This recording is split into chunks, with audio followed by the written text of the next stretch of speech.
ಪ್ರಪ್ರಥಮದಲ್ಲಿ ನನ್ನ ಆರಾಧ್ಯ ದೈವ ಜಗದಾದಿ ಪುರುಷ ಜಗದೊಡೆಯ ಶಿವನೇ ಮೊದಲುಗೊಂಡು ಪ್ರಪಂಚದ ಎಲ್ಲ ದಾರ್ಶನಿಕ ಸಂತ ಮಹಾಂತ ಶಿವನ ಶ್ರೇಯಗಳನ್ನು ಎಲ್ಲ ಜ್ಞಾನಿ ವಿಜ್ಞಾನಿ ತಂತ್ರಜ್ಞಾನಿಗಳನ್ನ ಹೆಸರಿನಲ್ಲಿ ಸ್ಥಾಪಿಸಿ ಶ್ರೀ ಕ್ಷೇತ್ರದ ಒಡೆಯರಾದಂತಹ ಈ ಭಾಗದಲ್ಲಿ ಆಧ್ಯಾತ್ಮಿಕ ಕ್ರಾಂತಿಯನ್ನೇ ಮೂಡಿಸಿದಂತಹ ಸಿದ್ಧಾರೂಢರು, ಅವರ ಶಿಷ್ಯರು ಗುರುನಾಥಾರೂಢರು, ಅವರ ಸೇವೆಯನ್ನ ಮಾಡಿದಂತಹ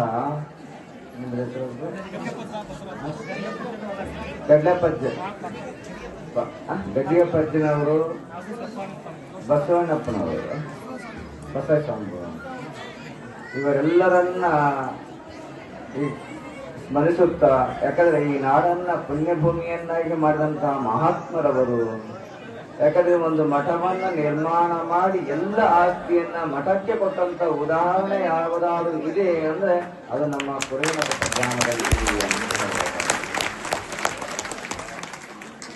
ಅಂತ ಮಹಾತ್ಮರ ಸ್ಥಾನಕ್ಕೆ ನೋಡಿ. ನಿನ್ನೆ ಸಿದ್ಧಾರೂಢರ ಆಸ್ಥಾನದಲ್ಲಿ ಮಠದಲ್ಲಿದ್ದೆವು.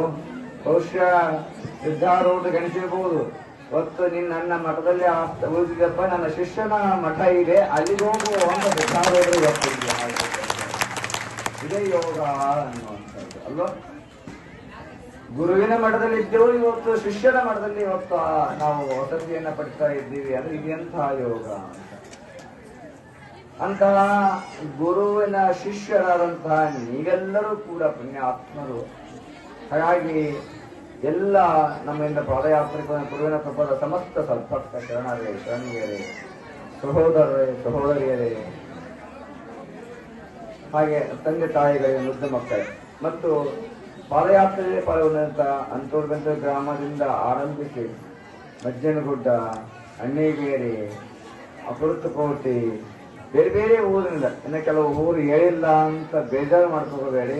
ಬಹುಶಃ ಈ ಪಾದಯಾತ್ರೆಯಲ್ಲಿ ಕರ್ನಾಟಕ ಮತ್ತು ತೆಲಂಗಾಣದ ಎರಡೂ ರಾಜ್ಯದ ಜನರು ಇಲ್ಲಿ ಸಮ್ಮಿಲನರಾಗಿದೆ. ತೆಲಂಗಾಣ ಜನತೆ ಬೆಳವಣಿಗೆ ಎಷ್ಟಿರ್ಬೋದು, ಕರ್ನಾಟಕದ ಜನತೆ ಬಹುಸಂಖ್ಯೆಯಲ್ಲಿದ್ದರೂ ಕೂಡ ಎರಡೂ ರಾಜ್ಯದ ಜನರೊಂದಿಗೆ ನಾವು ಇವತ್ತು ಮಹಾಪಾದಯಾತ್ರೆಯನ್ನು ಆರಂಭಿಸಿದ್ದೇವೆ.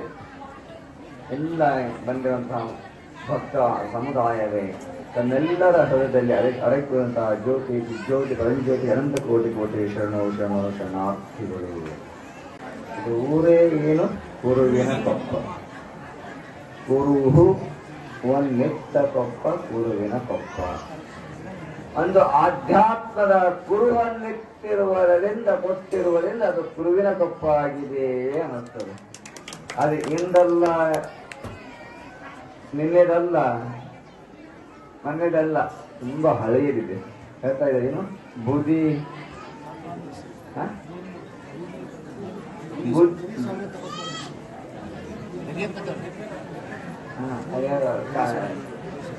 ಏನು ಹೇಳಿದ್ರಲ್ಲ ಬುದಿ ಬುಧ ಪದ್ಯ ತಪಸ್ಸು ಮಾಡಿ ಗಡ್ಡಿಯ ಪದ್ಯ ಆಯ್ತು. ಯಾಕಂದ್ರೆ ತಪಸ್ವಿಗಳ ಹುಟ್ಟಿ ನಡೆದ ತಪಸ್ವಿಗಳ ಸೇವೆ ಮಾಡಿದಂತ ಊರಿದು. ಇನ್ನೊಂದು ಭುಜ ಪದ್ಯನವರು 100 ವರ್ಷ ತಪಸ್ಸು ಮಾಡಿದಂತಹ ಬುಧೇಶ್ವರಜ್ಜರು 100 ವರ್ಷಗಳ ಕಾಲ ತಪಸ್ಸು ಮಾಡಿ ದೇವ ಸಮಾಧಿಯನ್ನ ಮಾಡಿ ಅದಕ್ಕೆ ಆ ಗುಡ್ಡಕ್ಕೆ ಅಂತ ಹೇಳ್ತೀರಿ ಬೂದನಗುಡ್ಡ. ಅಂತ ಮಹಾತ್ಮರ ತಪೋಗೈದ ಬುಧೇಶ್ವರರ ಮಠಕ್ಕೆ ನಾವು ಅಧಿಕಾರವನ್ನು ಸ್ವೀಕಾರ ಮಾಡಿದ್ದೇವೆ. ನೋಡಿ, ಇಲ್ಲೆಲ್ಲ ಬುಧೇಶ್ವರು ನಾವು ಕಳೆದ ದಸರಾದಲ್ಲಿ ಅನುಷ್ಠಾನ ಮಾಡಿದ್ರು. ಅಲ್ಲಿಯೂ ಕೂಡ ಅವರು ಹೇಳಿದರು ಬುಧೇಶ್ವರಲ್ಲಿ ತಪಸ್ಸು ಮಾಡುವಂತ ಒಂದು ಜಾಗ ತೋರಿಸಿದ್ರು. 775 ವರ್ಷ ಅವರು ಬದುಕಿದ್ದಾರೆ. ಅಂದ್ರೆ ಒಂದೇ ಜಾಗದಲ್ಲಿ ತಪಗೈದವರಲ್ಲ, ಹಲವಾರು ಸ್ಥಾನಗಳಲ್ಲಿ ತಪಸ್ಸು ಮಾಡಿದ್ದಾರೆ. ಅವರು ಸಮಾಧಿ ಯೋಗವನ್ನ ಕೈಗೊಂಡಿದ್ದಾರೆ. ಅಂತ ಮಹಾತ್ಮ ನಮಗೆ ಇಲ್ಲಿವರೆಗೂ ಬೋಧನಗುಡ್ಡ ಇಲ್ಲಿದೆ ಅನ್ನೋದೇ ಗೊತ್ತಿರಲಿಲ್ಲ. ಅದಕ್ಕಾಗಿ ಅವನು 775 ಗಂಟೆ ಸಮಾಧಿ ಯೋಗನ ಮಾಡಿಸಿ ಈಗ ನಮ್ಗೆ ಕಳಿಸ್ಕೊಟ್ಟ ನಾವಂತ ಸ್ಥಾನಕ್ಕೆ ಗೊತ್ತಿರಲಿಲ್ಲ. ಕಳೆದ ಸಾರಿ ದಸರಾ ಅನುಷ್ಠಾನ ಮಾಡಿದ ಕೂಡ ಅವರು ಅದೇ ಹೇಳಿದ್ರು.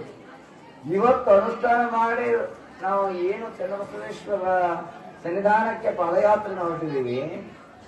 ಅಂತ ಸಂದರ್ಭದಲ್ಲಿ ಬೂದನಗುಡ್ಡ ಅನ್ನುವುದೊಂದಿದೆ. ಬುಧೀಶ್ವರರು ಇಲ್ಲಿ 100 ವರ್ಷಗಳ ಪರ್ಯಂತ ತಪಸ್ಸನ್ನ ಮಾಡಿದರು ಅನ್ನೋದನ್ನು ಕೇಳಿ ನಮಗೆ ಬಹಳ ಮಹದಾನಂದವಾಗಿದೆ. ಸಮಯ ಬಂದಾಗ ಅದೇ ಬೂದನಗುಡ್ಡದಲ್ಲಿ ಮತ್ತೊಂದು ದಿವಸ ನಾವು ಅನುಷ್ಠಾನವನ್ನ ಮಾಡುವಂತ ನೀವೆಲ್ಲರೂ ಸಿದ್ಧರಾದರೆ ಸಿದ್ಧರಿದ್ರೆ ಅವ್ರು ಒಳ್ಳೆ ಸಿದ್ಧರಾಗಿ ಕೊಡ್ತಾರೆ. ನಾವು ಬರೋದಕ್ಕಿಂತ ಮೊದಲೇ ಅವರು ಸಿದ್ಧರಾಗಿ ಹೋಗ್ತಾರೆ.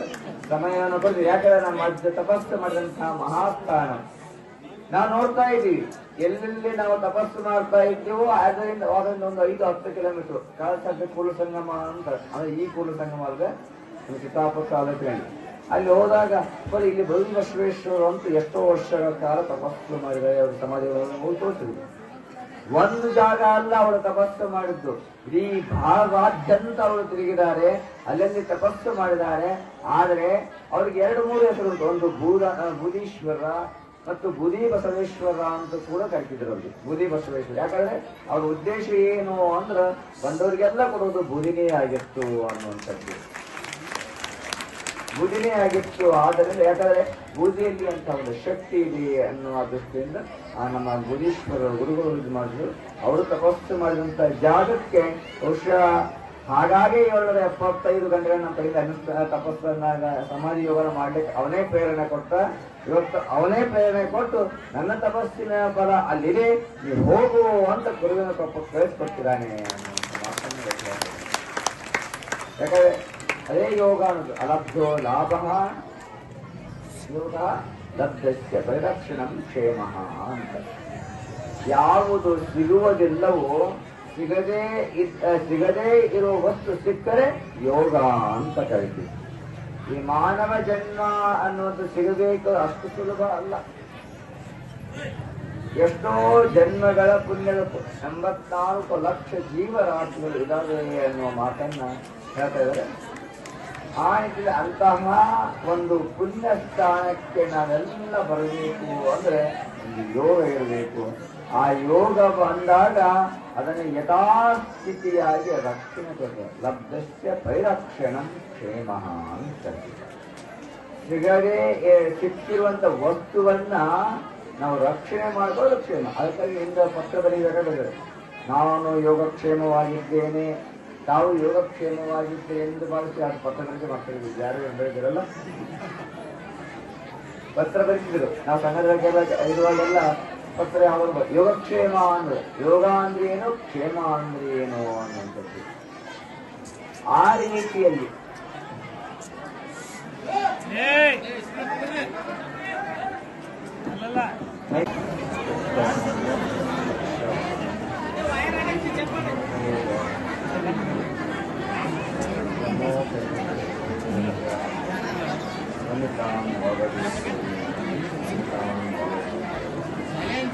ಶ್ರೀ ಗುರುಭ್ಯೋ ನಮಃ. ಶ್ರೀ ಗುರು ಕುಮಾರೇಶ್ವರ.